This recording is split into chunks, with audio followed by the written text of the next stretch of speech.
y'all to show your love. Show them a warm welcome here at KOHA. Put your hands together for the one, the only, Dichotomy.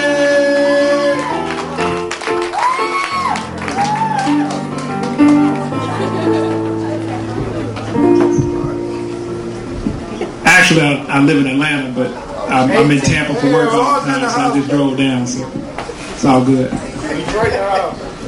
So I'm gonna do this piece real quick. We had conversations earlier that was talking about basically dudes and how they approach ladies and how that all goes. So I wasn't even gonna do this piece, but due to the conversation earlier, I think this is fitting, so I'm gonna go ahead and spit this for y'all. So it's called The Truth.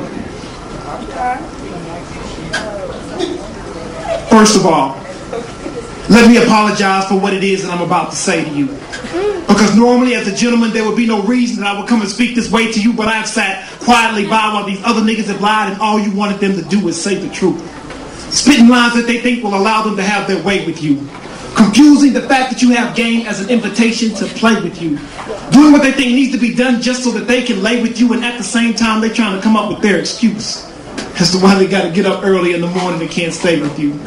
You see, they're too busy watching Love Jones trying to be that brother to the night to spend the day with you. Claiming to worship the ground you walk on, yet they look perplexed when you ask for them to pray with you because their approach is predictable. You see, they're at the bar trying to weaken your emotions with mixed liquor, while bragging that they make 6 figures, claiming that their dick's bigger and that they can lick your clit quicker, but that shit figures. Because a nigga that lacks substance must make claims that he can't substantiate. While a real man just is, because by definition we can't be fake. You see, I'm not trying to get you in bed, but instead I'm asking why can't we wait? Because I know that date's been predetermined and we can't be fake. Besides, I know that if I wait, the day will come when I'll be able to hit it from the back so hard that you can't see straight. But if we allow that to happen now, we can be lovers, but we can't be mates. So I would much rather we wait so that we can have the kind of love that only he creates. You see, I want us to have a bond so tight that we gaze into each other's eyes after it's over and say, damn, ain't we great? Because I realize that it's much more than a cute face and thin waist that makes you fly. See, I'm more concerned with what are your passions, what is it that bothers you, what makes you cry. See, I'm trying to be the motivating force that when you think you can't, I make you try. I'm trying to travel to the depths of your soul and then take you high.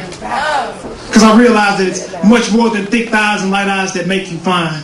See, I'm trying to do everything that needs to be done to make you mine. I'm trying to take your breath away so that when you want to speak to me, I make you sign. I'm trying to do everything that needs to be done to make you mine. See, I need your 1,000 gigawatts to power my flex capacitor so that we can travel through space and time.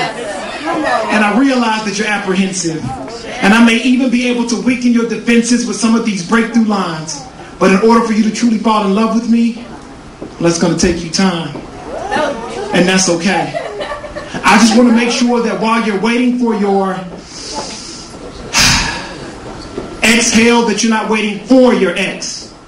Hell, trying to keep a nigga around you that you know is no good only makes it more difficult for the next male. And I know that you're looking at me thinking that I'm a nice guy, but secretly when you get home, you hope that nigga hits you on the next tail. But we both know that he won't because he's too busy hitting the next tail. And now you wonder why it is that you only get approached by dudes whose idea of a compliment is saying that they like the way your chest swells or they like your elite press-on nails. And some niggas are even bold enough that they want to say how your breast feels. But that's just them letting you know that they trying to hit it and quit it, suck it and fuck it. And I apologize for speaking so explicitly, but I want you to buy into what I'm saying. And they say that sex sells. You see, I don't want you to lower your standards. I just want to make sure that you have some.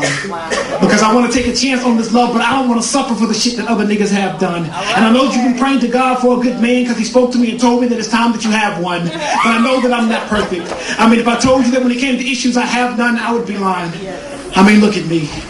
I realize that I'm nowhere near as sexy as Morris Chestnut. I look in the mirror every day and wish I had a little less gut. Would trade in these jeans and tennis shoes and sometimes dress up. And when I mess up, I wish I didn't lie about it, that I would just fess up. But guess what? When I write a list of the priorities in my life after God, there is just us. And the only thing that I'm ever going to ask from you is just love. And the only thing that I'm ever going to need from you is just love. So trust love. Trust me. Trust that even though love is blind, everything you try to show, I'ma see. And even though I don't have much trust in everything you need, I'm a bee. Because if it's the sun that is in your eyes, then stand under me because, gee, I'm a tree. See, I know that you've been looking towards the sky for your sign, and I don't even mean to go off on a tangent, but my treasure is stored in heaven, so I don't need you to co-sign. I just want you to remember this theorem, that even though on the outside we may be opposites and different, alternate interior angles are congruent. So on the inside, you're my equal because true love we're both pursuing. And I don't even care if my homeboys think that you're A squared, because if it means being with you, then I will gladly be squared. Add us both together and the world will see squared and know that love is our hypotenuse. And I'm not even trying to be Pythagoras. I mean, hell, when I was in school, I barely passed calculus. And just like simple mathematics, I know that there's a formula to having bliss. And I'm willing to dedicate all of my time to late night study sessions with you if it means having this. But we both know that it's not that easy. Because my life consists of consistent inconsistencies.